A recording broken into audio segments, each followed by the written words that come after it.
हमारे विभिन्न ज्ञानवर्धक कार्यक्रम देखने के लिए आप हमें अभी सब्सक्राइब करें, बेल आइकन को प्रेस करें ताकि आप देख सकें हमारा कार्यक्रम सबसे पहले।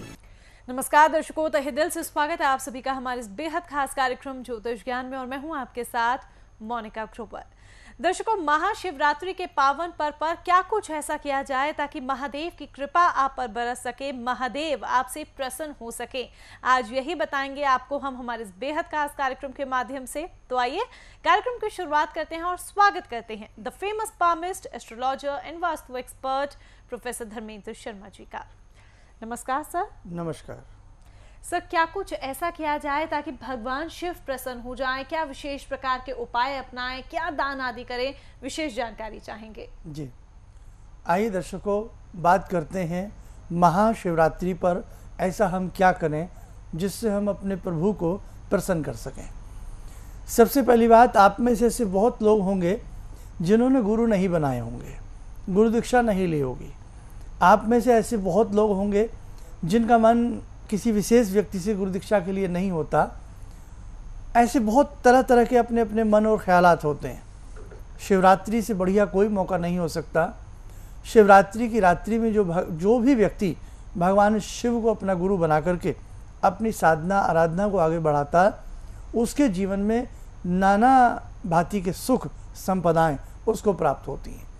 यानी कि शास्त्र ही कहता है, यदि आप किसी को गुरु बनाना नहीं चाहते और आपकी इच्छा है कि आप गुरु धारण करें, तो महाशिवरात्रि की रात्रि में हम भगवान शिव को जल हाथ में लेके संकल्प लें कि हे भोलेनाथ, आज से आप मेरे गुरु हैं और मैं आपकी शरण में हूँ। अपने शिष्य को आप समय समय पर चेताते रहें, ज्ञान देते रहें, बल बुद्धि का अपने शिष्य के अंदर, अबोध बालक के अंदर आप विकास करें। जल उनके चरणों में छोड़ दें। यानी कि बस इतना ही मात्र कहने से भगवान शिव उस दिन से ही आपके गुरु हो जाते हैं। तो महाशिवरात्रि की रात्रि में कितना बढ़िया मौका मिलता है हमें, है ना।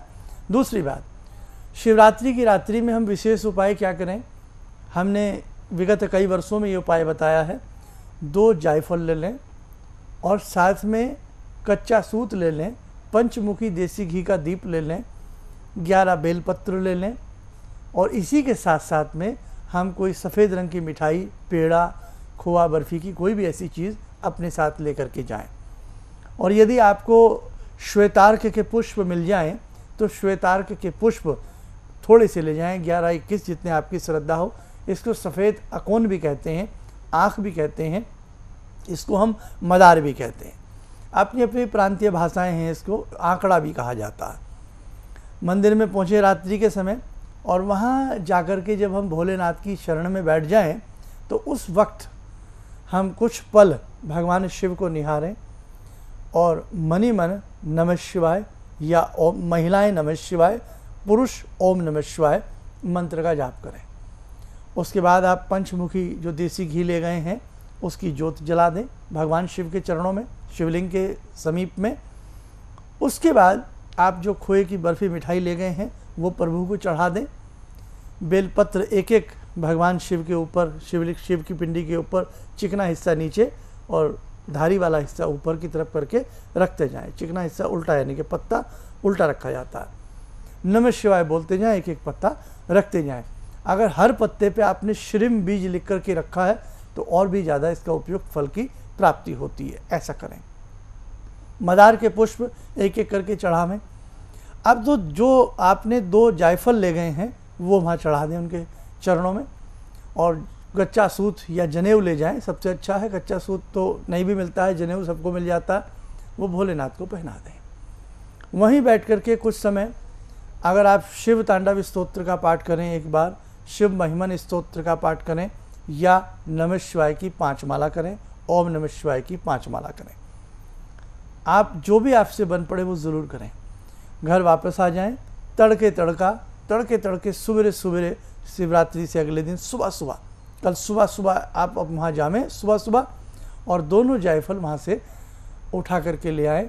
इसको धूप दीप दे करके या तो अपनी पूजा स्थल में हमेशा के लिए रख लें या लाल कपड़ा में बांध करके गल्ला लॉकर तिजोरी में रख लें।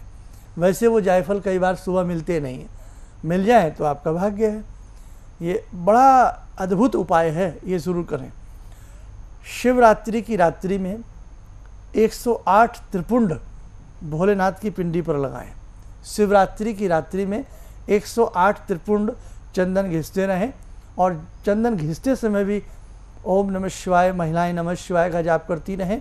और त्रिपुंड लगाते वक्त भी महिलाएं भले ही शिवलिंग को टच ना करें, उनका बेटा, पति, कोई भी ये कर सकता है, वो चंदन घिस करके दे सकती हैं।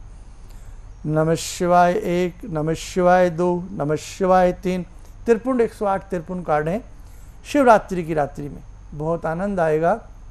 लंबे समय से रुके हुए कार्य जो नहीं बन पा रहे हैं, वो भोलेनाथ की कृपा से आपके कार्य संपन्न हो जाएंगे, ये आप ध्यान रखें।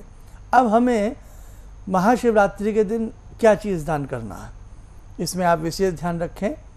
सफ़ेद वस्त्र, चीनी, मिश्री, घी, चावल, सफ़ेद चंदन, चांदी, कोई भी चीज़ जो आपको भा सकती है आप ला सकते हैं। कितनी भी क्वांटिटी हो, आपकी इच्छा है। भोलेनाथ के चरणों से लगा करके किसी को या तो वहीं धर्म स्थान में दे दें, पुजारी जी को दे दें, पंडित जी को दे दें, या किसी को भी दे सकते हैं। इससे आपको बहुत ज़्यादा लाभ की प्राप्ति होगी। ये आपको ध्यान रहेगा। ये सारी चीज़ें आप पहले से खरीद लेंगे, ये आप करिएगा। अब एक उपाय और बताते हैं। शिवरात्रि की रात्रि में आप अखंड ज्योत जलाएं। अखंड ज्योत जलाएं यानी कि देसी घी की अखंड ज्योत जलाएं और पूरी रात वो ज्योत जलनी चाहिए, ऐसा प्रयास करें। उस ज्योत के नीचे या तो धतूरे का पत्ता या बेलपत्र का पत्ता नीचे रख दें, उसके ऊपर ज्योत प्रज्वलित कर करके, यानी कि किसी कटोरी में या बनी बनाई जो रेडीमेड ज्योत आती हैं, चांदी की, पीतल की, तांबे की, कैसी भी हो सकती है, पूरी रात्रि ज्योत की व्यवस्था करें। इससे भी आपको बहुत आनंद आएगा। और जिन्होंने अपने मंत्रों की सिद्धि करनी है, आप किसी भी मंत्र की सिद्धि करना चाहते हैं, लाइक आप बजरंग बाण करना चाहते हैं, शिव महिमा स्तोत्र करना चाहते हैं, हमने ग्रहण की रात्रि में कुछ दिव्य मंत्र बताए थे, उनकी पुनरावृत्ति करना चाहते हैं, किसी भी मंत्र को हम शिवरात्रि में भी सिद्ध कर सकते हैं। शिवरात्रि ये भगवान की रात्रि है, भगवान महाकाल के सानिध्य में रहने की रात्रि है। और इस रात्रि में किया गया जप अनंत गुना फल प्रदान करने वाला होता है। एक बात और बताएं, जिनके घर में शिवलिंग हैं, बहुत लोगों ने घर में शिवलिंग रखे हुए हैं पारद के, तो आप यदि मंदिर ना जा सकें, ये उपाय घर में भी कर सकते हैं। लेकिन 2 जायफल वो मंदिर में ही जाकर आपने रखने हैं, चूँकि वहाँ पर शिवलिंग प्राण प्रतिष्ठित होते हैं। आगे आपको समझ में। शिवरात्रि के दिन जो लोग व्रत रखना चाहें, वैसे तो व्रत रखना चाहिए, एक समय भोजन लें। और देखो, रात्रि कभी कभी आती है जीवन में, यूँ तो हम हर रात्रि सोते हैं, खूब अच्छे से सोते हैं, कभी खराटे मार करके सोते हैं, तो कभी नींद की गोली खा करके सोते हैं, कभी बेचैनी के साथ सोते हैं, तो कभी आनंद के साथ सोते हैं। लेकिन शिव में होकर के रहना अपने आप में एक बहुत बड़ा अद्भुत लाभ मिलेगा। दिन में जल्द सूरज निकलने से पहले स्नान आदि कर लें, व्रत रखने का प्रयास करें। व्रत में हम फल ले सकते हैं, दूध ले सकते हैं, छाछ ले सकते हैं विदाउट नमक, ऐसा आप व्यवस्था कर सकते हैं। और रुद्राक्ष जिनके पास हैं, शिवरात्रि की रात्रि में और दिन में आप अपने रुद्राक्ष जरूर धारण करें। जिनके पास यंत्र हैं, अपने यंत्रों को छींटा दे करके नया धागा बांध दें या उन पर तिलक लगावें, यंत्रों को भी चार्ज करें। और भगवान शिव के परिवार में देखिए ना, कितनी प्रेम, कितनी एकता है। अगर हम शिव की भक्ति करते हैं तो हमें भगवान शिव से प्रेरणा लेनी चाहिए। आज हम भाई भाई लड़ पड़ते हैं, माता पिता लड़ पड़ते हैं, बहुत सारी चीज़ें हमारे परिवार में विघटन की समस्याएं उत्पन्न हो रही हैं, वैमनस्य की स्थिति परिवारों में उत्पन्न होती जा रही है। अगर हम वास्तव में शिव भक्त हैं तो हमारे परिवार में प्रेम उत्पन्न होना चाहिए। हमारे संप्रदाय में बहुत सारी ऐसी चीज़ें भगवान ने अपने मार्ग से प्रस्तुत की हैं, यदि हम उनको समझें तो हमें बहुत बड़े एक ज्ञान का भंडार मिलता है, एक शिक्षा मिलती है। शिव परिवार को देखें, जहाँ भगवान शिव का वाहन नंदी है, वृषभ है, बैल है, वहीं भवानी का वाहन सिंह है। जंगल में सिंह और बैल एक साथ नहीं रह सकते, लेकिन जब भगवान शिव का सानिध्य वो प्राप्त करते हैं तो आराम से रह लेते हैं। मोर कार्तिकेय जी का है और सर्प भगवान शिव धारण करते हैं, लटकत रहत भुजंग, है ना। तो किस प्रकार से सर्प और मयूर भी शांति से रहते हैं। सांप और चूहे का भी बहुत बड़ा बैर होता है, ये आप जानते ही हैं, मूषक का और सर्प का। जहाँ गणेश जी का वाहन मूषक है वहीं सर्प भी है शिव के साथ। तो लेकिन ना सर्प में झगड़ा होता, न मूषक में झगड़ा होता, न नंदी में झगड़ा होता, न व्याघ्र सिंह में झगड़ा होता। अब देखिएगा कितनी एकता उस परिवार के अंदर हमें देखने को मिलती है। तो वही एकता, वही प्रेम, वही भेदभाव, अभेदभाव, अमिट, ये सारी चीज़ें हमारे परिवार में भी होनी चाहिए, है ना। कटुता नहीं होनी चाहिए। दो शत्रु भी यदि आपस में मिलें तो प्रेम के साथ मिलें। भगवान शिव कितनी बड़ी शिक्षा हमें देते हैं। पूरा विश्व, पूरा संसार जिन चीज़ों की उपेक्षा कर देता है, वो सब चीज़ें भगवान शिव अपने में धारण कर लेते हैं। देखा ना, जब समुद्र मंथन हुआ, 14 रत्नों की प्राप्ति हुई, तो सबसे पहले क्या प्राप्त हुआ? अहिफेन। सबसे पहले समुद्र में से विषैला विष निकला। अब वो विषैला विष ऐसा था, अगर भगवान शिव ना पीते पूरी सृष्टि का संहार हो जाता।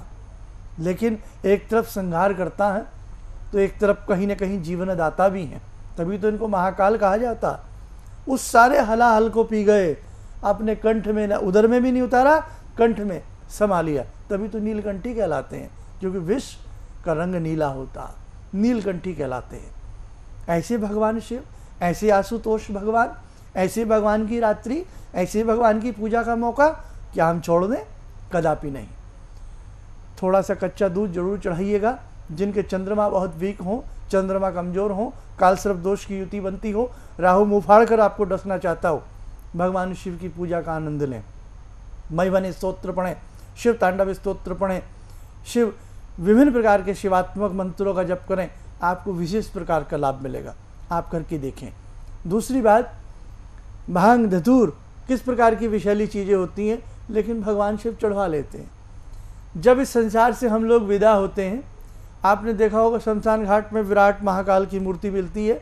जब संसार से हम विदा होते हैं तो शमशान भूमि में भगवान शिव का और महाकाली का सानिध्य होता है। किस प्रकार से प्रस्तुत होते हैं, और हमारी भस्म को भी भगवान शिव अंगी साथ कर लेते हैं, त्रिपुंड लगा लेते हैं हमारी भस्म का भी। इतना प्रेम करते हैं भगवान शिव हमसे। तो दर्शकों को ज़्यादा ना कुछ कहते हुए, शिवरात्रि की रात्रि में आप अपने विशेष मंत्रों की सिद्धि करें। जो भी आपके इष्ट मंत्र हों, गुरु मंत्र हों, शिव मंत्र हों, उनकी आप सिद्धि करें। जिन्होंने गुरु धारण न किए हों, शिवरात्रि की रात्रि में भगवान शिव को अपना गुरु बना करके उनके सानिध्य में अपना जीवन गुजार लें और व्रत रखने का प्रयास करें। और व्रत जिनसे ना रखा जाता हो, बहुत ज़्यादा डायबिटिक हो या कोई दिक्कत हो, दिन में चलते फिरते, उठते बैठते, रात्रि में, सुबह में नमः शिवाय, नमः शिवाय, नमः शिवाय अक्सर इस मंत्र का जाप करते रहें। ये मूल मंत्र है। सभी मंत्रों में नमः बाद में आता। गणेशाय नमः, लक्ष्मी नारायणाम नमः, उमा महेश्वराय, मतलब सबके बाद में नमः आता, लेकिन इस मंत्र में नमः पहले आता। नमः शिवाय, ओम गणेशाय नमः, ओम गौरीपुत्राय नमः, लेकिन इसमें नमः पहले आता। नमः शिवाय। ज़्यादा ना कुछ कहते हुए बस आप इतना ही कर लीजिएगा, आपको आनंद आएगा। महाशिवरात्रि का पूर्ण आनंद की प्राप्ति आपको होगी।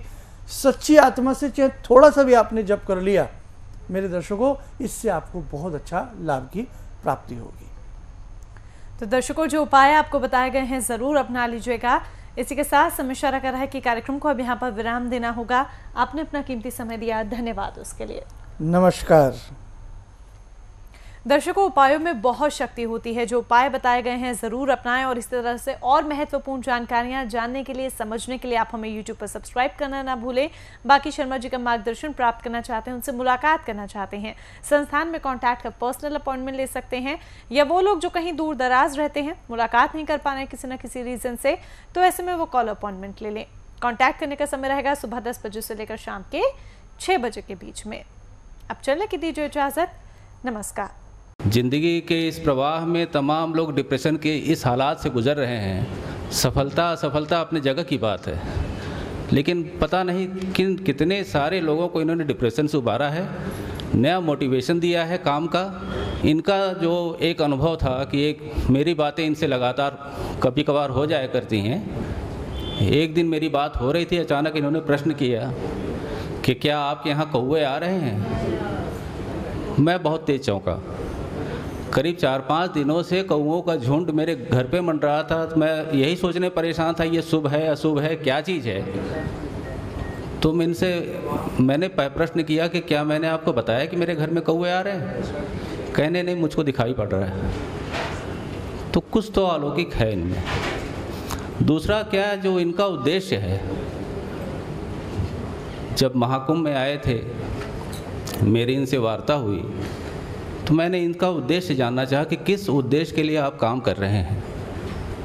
तो जो उद्देश्य उन्होंने मुझको बताया, मैं मन से इनके उद्देश्य के साथ जुड़ गया। इनके साथ तो जुड़ा था ही, अब इनके उद्देश्य के साथ भी हूँ मैं।